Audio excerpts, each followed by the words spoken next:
The dog days of Christmas. It is the winter finale, as they call it these days, of The Conners.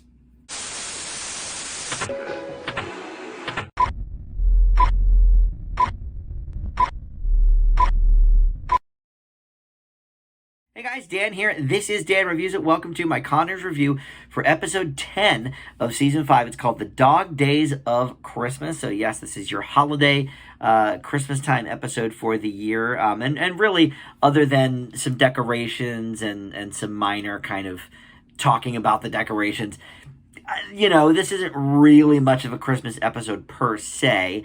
It's more just about some family dynamic stuff and whatever. It's not like there's a big, Christmas meal or something. And of course, a few of our regulars are absent, as they typically are these days. Jaden Ray, who has been in very, very, very few episodes of the 10 this season, she was absent. And then Ames McNamara, not here as well. We love seeing Mark, but can't always happen. We know that. So those guys absent from this week's episode. But everybody else intact. In fact, we've also got a very special guest star in Saturday Night Live and Kate and Allie and Third Rock from the Sun veteran Jane Curtin. Hilarious, as always, and she appears as Louise and Neville's mother. So I guess really let's start there. That's kind of the A-plot. The dog story is a bit of a B, but the A-plot really is that Louise is, kind of talking on the phone with her mother in the beginning, and Dan jokes that even though his mother is dead, she's got, more of a chance to be talking to his mother on the phone, the way that her and her own mother are very estranged. But it turns out, no, it is, not only her, but she then shows up at the house a short time later, and says, oh, hey, your dad and I bought this RV. We want you to be happy in your music career finally after, not supporting it for the last 50 years. And why don't you and I go around town, or around the country in this RV, and you can play your music, and I can sort of help out by driving and letting you sleep and whatever. So Dan kind of smelled something up with it, but didn't really say anything. But then he found the registration of the RV, and not only was it in the mother's name only, not the mother and father's name, but it's in her maiden name. So he kind of deals with that and says, where are we at here with this? What are we doing? And it turns out, yes, they are divorced, and it's basically she bought an RV to sort of under the guise of helping her daughter out, but really she's just lonely and wants to spend some time with her, and all of that, which does lead to a pretty funny exchange when Dan's like, at my age, I want to spend time with my wife. And Jane Curtin goes, at your age, oh, well, did you have a third birthday during the Hindenburg disaster? And then that led to a few lines from her. She's still got great comic timing. We don't see her too much anymore. I just actually finished watching Kate and Allie, I don't know, about a year ago maybe, and I had never really seen the show. I guess it probably aired in reruns when I was little, but, it just didn't seem like something that would interest me. Two women. I mean, I watched The Golden Girls, so I don't know what the difference is, but, two single moms, raising their kids. I don't know. It just didn't appeal to me as a 9-year-old boy. So I never really caught it, but it actually holds up pretty well, and it's very funny. Her comedic sensibilities really shine through in a way that I don't think they really did on SNL. The only woman they really wrote for in those early years was Gilda Radner.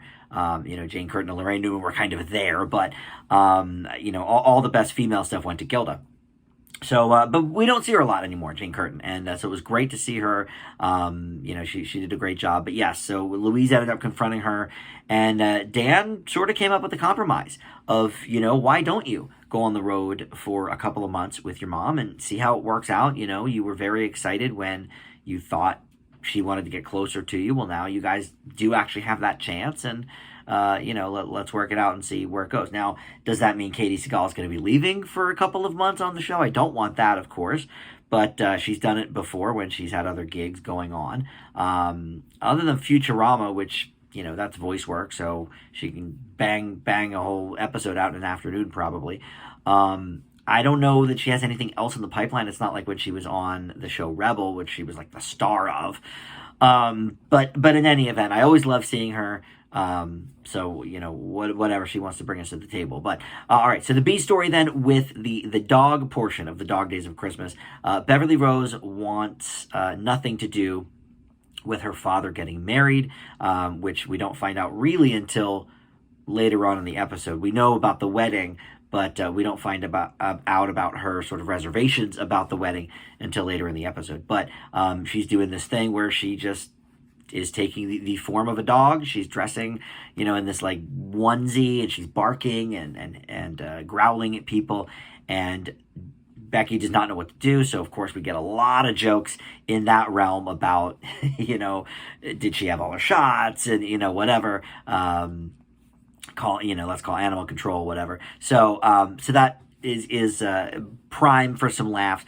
But Darlene points out, look, I did something similar in 5th grade, and it was because I wanted to get out of something. I wanted to get out of telling about my summer vacation because we were broke and didn't really have one. And, a dad's idea of giving us a summer vacation was filling the back of the pickup truck up with water and calling it a lake. So, she sort of did the same thing. And so Becky's like, okay, well, it's not school, it's not A, it's not B. And then she was like, whoa, she doesn't want her dad to get married again. And so it goes from there. And we haven't seen Emilio, I think, this whole season. But he's been talked about a couple of times. Maybe we did see him once. You guys in the comments will remember, I'm sure. So let me know. But maybe we saw him once. But I think for the most part, this has been a fairly Emilio-free season. And, are we going to see the wedding? No, I don't think so. I don't really think we need to go down that path. We've seen enough weddings from this family in the last year or so. But finally, Becky confronts Beverly Rose, and she admits, yes, I don't want to go because I heard you say you don't want to go, so we have to make a pact to go together so you're not sad and all of this. And it was very sweet and very cute. And I want to say Beverly Rose, by the way, played by Charlotte Sanchez, who, I've never really talked much about in terms of like her acting ability or anything, but I really think this season she has come into her own and been pretty funny. She's been in almost every episode, but she's been like a major plot point in at least 2 or 3 of them this season. We had the one where she was having problems at school, because she was too smart and speaking up all the time. And then we've got this one, and I think there was one other one maybe in there as well. So she's been a heavy part of some of these episodes, and was a very funny part of last week's episode where, Becky and Ben were trying to blame her for the stain on the couch. And so she had a funny moment there. Oh, I guess Ben, come to think of it, J.R. Ferguson was not in this episode either as Ben. I forgot about that. But yeah, he was absent as well. But anyway, Charlotte Sanchez, she really is, I think, coming into her own as a good little comedic actress with the rest of this family. I think she fits in, so I think that was a good casting choice. I think they probably cast her when she was even a little too young to realize. They skipped over at least a year or two, because I don't think she would quite be like 5 or 6 like she is in the show. But I think she's been on the show at some part for the last like 2 years as this actress. So I just want to point out, I think she's doing a really good job with some of the material she's given, and her comic timing is very good. So obviously, look, she's in a master class with Laurie Metcalf and John Goodman and Sarah Gilbert, and really Lacey Goranson as well. But yeah, luckily, it can go either way with the kid actors. We could have them be not great as they sort of get a little more mature. Like Brian Bonsall on Family Ties always comes to mind. Like, he was really cute when he was like 3, and then once they started giving him more dialogue and stuff, it was like, oh, this guy can't really act. God bless him. But so anyway, but I mean that's really it for the episode. They kind of worked everything out with it. It is nice, sort of as a little bit of a standalone episode. Although I guess obviously maybe we're going to do more with Louise being on the road lately. But usually when Louise is absent from the episodes, they don't really even talk about her. So I don't think it'll really even bleed into that. There were several, once again, Roseanne mentions in this episode, John Goodman mentioned, I lost my wife when he's talking to Louise's mom.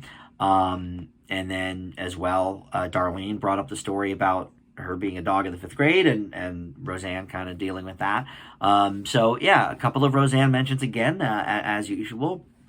And I always say this, I really like them. I think they never really seem shoehorned in. They seem exactly what a family would talk about, and I always kind of say that, but it is true. Like, so many shows, just a character dies and then we just never hear about them again, ever. And it's just, I don't know, somebody, the matriarch of the family, that's been a family for 45 plus years, you don't ever talk about her again. That seems odd. So I like that they're sort of acknowledging her in that way. But anyway, I got some laughs from this episode. Not a ton. I don't think it's among the season's best, but I certainly enjoyed some of the back and forth between John Goodman and Jane Curtin. And there's a great tag scene at the end where Jane Curtin's character comes in and introduces herself to Jackie at the lunchbox, because of course Jackie's married to Neville, so she's also Jackie's mother-in-law in addition to being Dan's mother-in-law. And that was a pretty funny showdown as well. And then just sort of the dog jokes flying back and forth with the family. And I think that is a pretty typical thing, honestly. My little brother actually did a whole dog routine for a few days on one of our long summer trips one year, and it probably was because he wasn't getting as much attention. He's the baby of the family.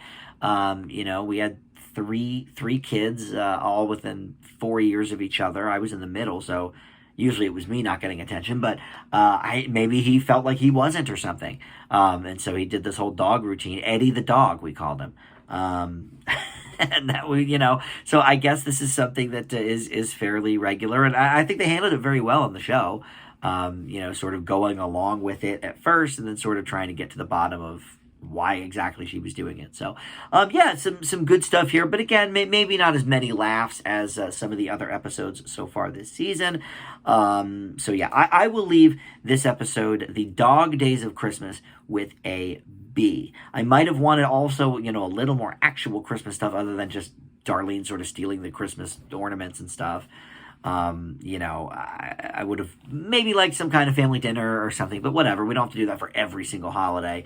But yeah, for all intents and purposes, this is, the Christmas episode. It's the end of the fall and winter season, since now everything has to be chopped up into that. But we will get more Connors in January. I forget exactly what week, but I think a lot of the ABC stuff is premiering in the second week of the year, so whatever that would be, like the 10th. But it may be the week before that. So either way, whatever is going on in the Connors universe, I will be here with you, of course, to tackle those new episodes. And in the meantime, we've got, I think, maybe a couple of reruns in the books, but we're also going to have some ABC Christmas specials along the way as well. So we may not get any repeats until next season when there's all new episodes. I'm not sure what they have planned, but anyway, it's great that we're getting so many episodes this season, one really right after the other, in most cases. So, thank you for watching. We'll see everybody next time on Dan Reviews It. Bye.